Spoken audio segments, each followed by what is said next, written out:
자, 매경 이코노미의 박수호 기자와 함께하는 코너입니다. 어서 오십시오. 네, 안녕하세요. 네. 자, 일단 주제가 첫 번째가 전기차 1위는 누가 뭐래도 여전히 테슬라다. 네, 현대차는 7위. 네. 우리는 언제 1위로 올라갑니까? 그래도 뭐 현대차 많이 올라왔습니다. 그래요.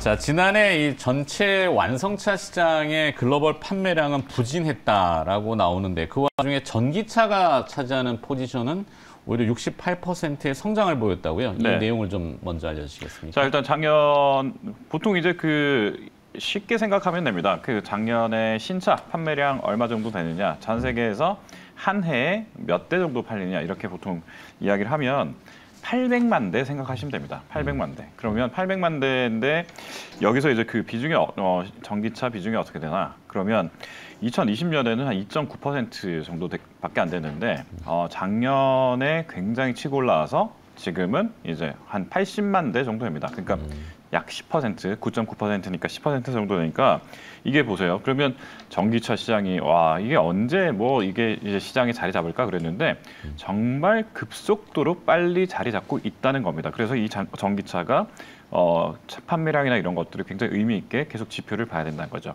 네.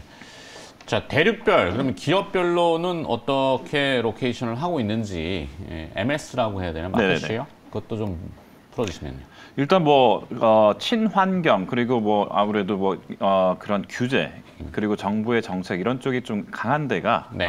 아무래도 좀 이런 쪽으로 전기차를 많이 사게끔 만드는데 대륙별로는 역시 중국이 아무래도 그동안 우리 미세먼지 이런 이야기 할 때마다 저 중국에서 너무 막 이렇게 굴리는 거 아니야? 막 이렇게 이야기를 많이 했는데 그래서인지 몰라도 북경 올림픽 이후에 전기차를 많이 타도록 유도를 했고 또 중국에 있는 전기차 회사들이 많이 커져서 그래서 중국, 그다음에 유럽, 미국 이쪽 세 군데에 있는 대륙이 상당히 지금 전기차가 많이 늘어나고 있습니다.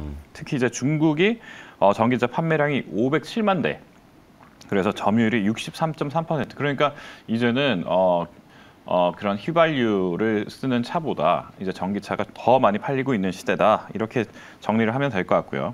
유럽도 20.2%. 그러니까 유럽은 많이 팔긴 많이 팔았는데 우크라이나, 러시아 전쟁으로 인해서 조금 급감하긴 했습니다만 그래도 비중이 20%니까 글로벌 전체가 10%인데 20%면 그래도 좀 2배니까 좀 잘 팔린다. 이렇게 네. 보면 될 것 같고요.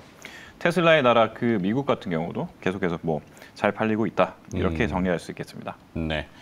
전기차 업체도 전기차 업체인 모양입니다. 조금 전에 나온 뉴스는 전기차 업체 중에 또 루시드 모터스. 네. 4분기 매출 부진에 시간외 거래에서는 8% 급락 이렇게 나오네요. 네네네. 테슬라만 잘 나가나요? 테슬라도 사실은 지금 좀 급락을 했거든요. 급락을 한 이유가 이제 중국에서 사실 싸게 판다, 가격 인하한다. 그래서 바짝 올라갔다가 네. 다시 지금 2월달에 지금 3주차 이런 때 떨어지고 있습니다. 그래서 이제 8,000대 팔았다가 5,000대 파니까 이거 무슨 일이 있는 거 아니야? 그래서 이런 이야기 있고 거기에 또 테슬라 사고가 한번 크게 났는데 그게 중국 전체에 좀 많이 보도가 되면서 이게 좀 악재로 좀 작용한 부분도 있어서 자율주행과 관련된 사고인가요? 자율주행은 아닌데 그냥 어쨌든 그 사고가 좀 크게 나니까 이 부분이 안 그래도 덜 팔리기 시작했는데 여기 사고까지 나니까 좀 안전성 문제에서 좀 문제가 있는 거 아니냐 이런 이야기가 좀 나오는 거죠. 이게 네. 이제 주가에 반영되기도 하고요. 네.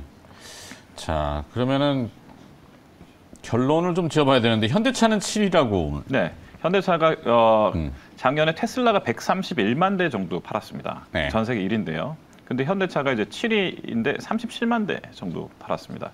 그래도 현대차가 굉장히 선전한 편이고 네. 국내 전기차 시장에서의 점유율은 한 70% 이상 되니까 이제 이렇고 또 앨런 머스크가 또 이야기했죠. 현대차 테슬라 잘 팔고 있는 일론 머스크도 현대차 참 잘하고 있다 이런 이야기 하고 있으니까 이 점유율이나 비중이나 또 성장세 이런 것들만 놓고 보면 현대차의 지금 전기차 포트폴리오가 점점 늘어나고 있기 때문에 앞으로 내후년에는 좀 해볼 만하다 이런 이야기가 좀 나오고 있습니다. 좋습니다. 어떤 전기차든 배터리는 네. 중국의 CATL도 많이 쓰지만 우리나라 이제 배터리 회사들, 셀 업체보다는 오히려 배터리 소재 기업들 주가가 요즘 뜨겁잖아요. 그렇습니다. 네, 하여튼 전기차의 판매량은 지속적으로 증가하고 있고 거기에 배터리는 계속 공급한다. 네, 그러니까 일단 대세가 전기차로 가고 있다라는 이 경향성, 이 부분만큼은 확실하고요. 그러니까 그게 2년 전에 2%대여서 지금 2년이 지나니까 10%대까지 올라왔다는 거. 그래서 네. 내연 기관차에 비해서 그 비중을 계속 늘리고 있다는 거. 이런 것들은 이제 소재 기업이라든지 아니면 부품 기업이라든지 이런 쪽에서는 호재가 될 수밖에 없기 때문에 그래서 지금 증시에서 특히 이제 소재 기업들 같은 경우는 글로벌하게 지금 납품하고 있어서 이 부분이 조금 더 부각되는 것 같습니다. 네. 자, 그러면 이제 다음 주제로 또 넘어가겠습니다. 다음 주제는 공룡 하이브, IP 확대 결합 심사의 과제다. 용어는 조금 어려운데 이걸 또 풀어봐야 되겠네요. SM 인수를 두고 하이브하고 카카오가 뭐 쩐의 전쟁이다 이런 얘기도 하던데 네. 두 회사 간에 과연 어떻게 되는지 시나리오가 이게 복잡해지고 있는데 약간 진흙탕 싸움으로 가는 듯 하다가 또 재밌습니다. 네, 지금 이게 뭐 그냥 어쨌든 한 번에 딱 정리를 하자라고 하면 이제 온라인 파트너스라고 하는 그 이제 행동주의 펀드가 일단 그 불을 지폈습니다. 1%밖에 없습니다. 현재 점유율은.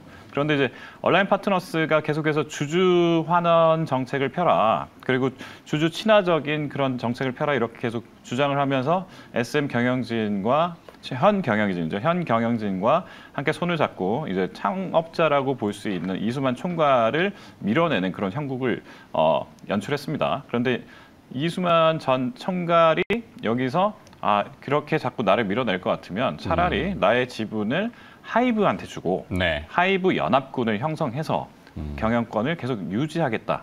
이러면서 이제 이 싸움이 조금 복잡해졌거든요. 그러면서 그때 이제 하이브가 참전할 때는 그러면 내가 공개 매수, 그러니까 주가가 SM 엔터의 주가 12만 원의 공개 매수를 하겠다. 이렇게 지금 나선 거고 이게 3월 달에 이제 납입을 해야 되거든요. 그런데 공교롭게도 12만 원을 현재 주가가 넘어버렸습니다. 네.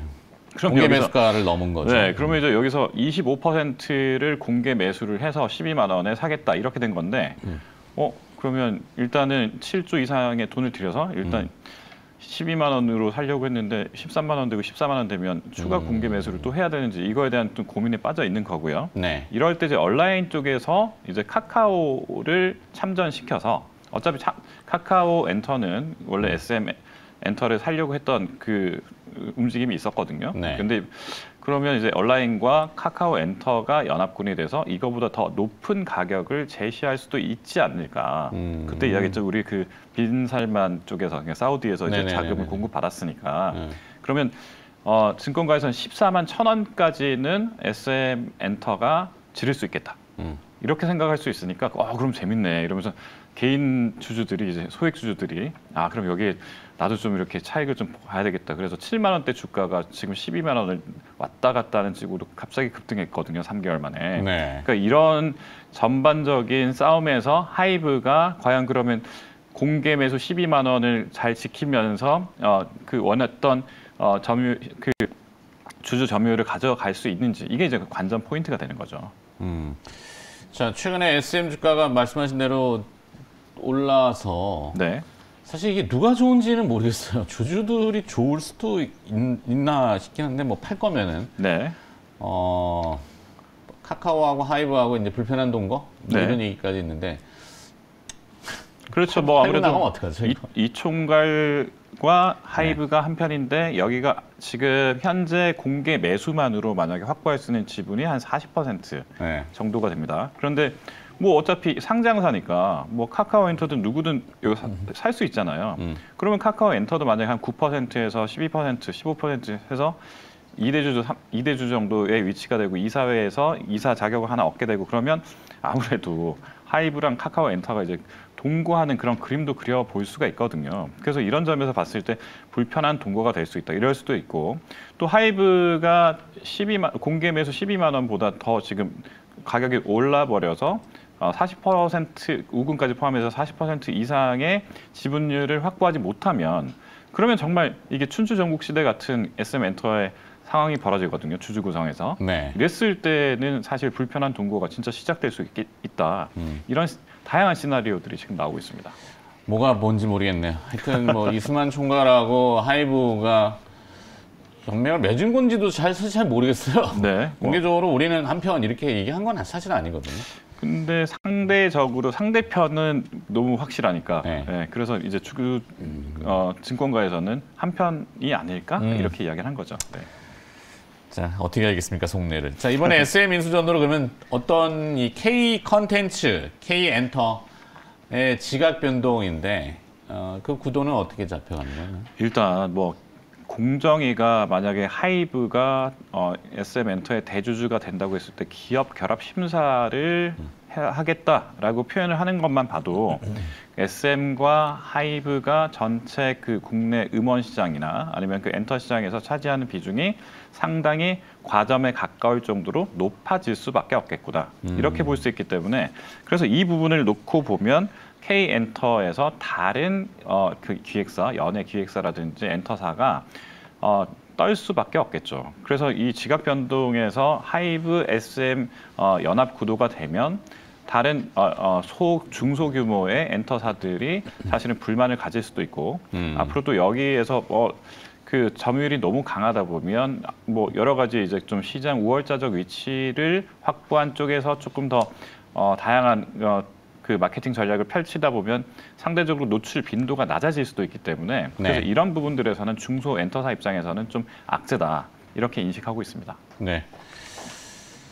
어찌됐건 이 대외적으로 보면은 우리가 이제 뭐 대외 의존도 수출 뭐 네. 얘기 많이 하는데 반도체 뭐 맨날 미국 영향을 받고 대중국향 그래서 규제도 많이 네네. 받고 자동차는 또 IRA 법안 때문에 네. 또 껄끄럽고 조선도 만만치 않죠. 만만치 않고 남의 영향을 안 받는 외풍의 영향을 안 받는 유일한 우리가 하고 싶은 대로 할 수 네네네. 있잖아요. 네, 이거. 그렇죠, 그렇죠. 뭐라 하든지. 네. 그런 의미에서는 산업이 무형이지만 상당히 돋보일 수 있는 그런 형태라서 관련된 기업들을 또 쭉 잘 봐야 되겠네요. 네. 자, 마지막 주제로 또 넘어가겠습니다. 마지막 주제는 일찍 다녀올 걸 다음 달부터 해외여행 비싸진다. 뭐가 비싸지는 겁니까? 항공료? 뭐 여러 가지가 복합적입니다. 일단 뭐 우리 일본 요즘에 다 주변에 일본 갔다 많이들 왔다 가시죠? 뭐 이런 네. 이야기 굉장히 많이 하잖아요. 그러니까 주변에 일본에 가고 싶다, 일본에 갔다 왔다 이런 분들이 많아지는 거는 그만큼 수요가 폭발적으로 지금 증가하고 있는 겁니다. 그러니까 수요는 폭발적으로 증가하고 있는 거에 비해서 그 노선이 많이 증편되지 못했다. 이게 이제 핵심이죠. 그러다 보니까 이런 점에서 항공권이 가격이 높아질 수밖에 없다. 여기가 이제 가장 큰 이유이고요. 그 다음에 이제 유류 할증료라는 게 있습니다. 유류 할증료라는 거는 이제 국제 유가가 올라가면 여기에 따라서 그 항공사들이 여기에 그러니까 인상분만큼의 할증료를 받아서 이 상세 그러니까 연료에 대해서 이만큼 원가가 올라가니까 우리도 여기에 대해서 어느 정도의 그 방어 논리를 펴기 위해서 만든 그 제도가 유류 할증료인데 이 유류 할증료가 같이 올라갈 수밖에 없으니까 그러면 어차피 수요도 불리고 유류 할증료까지 올라가면 당연히 항공 가격은 올라갈 수밖에 없겠죠. 그래서 이런 여러 가지 복합적인 이유 때문에 이번 달보다 다음 달이 사실은 조금 더 해외 나가기가 돈이 더 많이 들겠다. 이렇게 결론 내릴 수 있겠습니다. 네. 여행도 이제 인플레이션이군요. 네. 국제 유가 이야기를 할 수밖에 없어요. 그래서 이 이야기를 하게 되면 국제 유가가 이제 인상됐다 이렇게 보는데 네. 1월 16일부터 2월 15일 사이에 싱가포르 항공유 평균값이 이제 갤런당 271달러, 1센트 정도였는데 그래서 배럴당 113.98달러 정도가 되는 거고요. 네. 이게 이제 267센트 배럴당 112.27달러 비교해서 계속 상승하고 있다. 이렇게 정리할 수 있겠습니다. 그러니까 2월이 1월보다 조금 더 국제 유가나 이런 쪽에서 올라가면 당연히 뭐 유류 할증료 올라갈 수밖에 없다. 이렇게 네. 정리할 수밖에 없습니다. 네. 그렇군요. 또 뭐 이 학생들 방학 시즌하고도 맞물려 가지고 더 그렇습니다. 그랬던 것 같은데요. 네, 뭐 일본에 뭐 해리포터 뭐 이런 거 보러 가잖아요. 네. 네.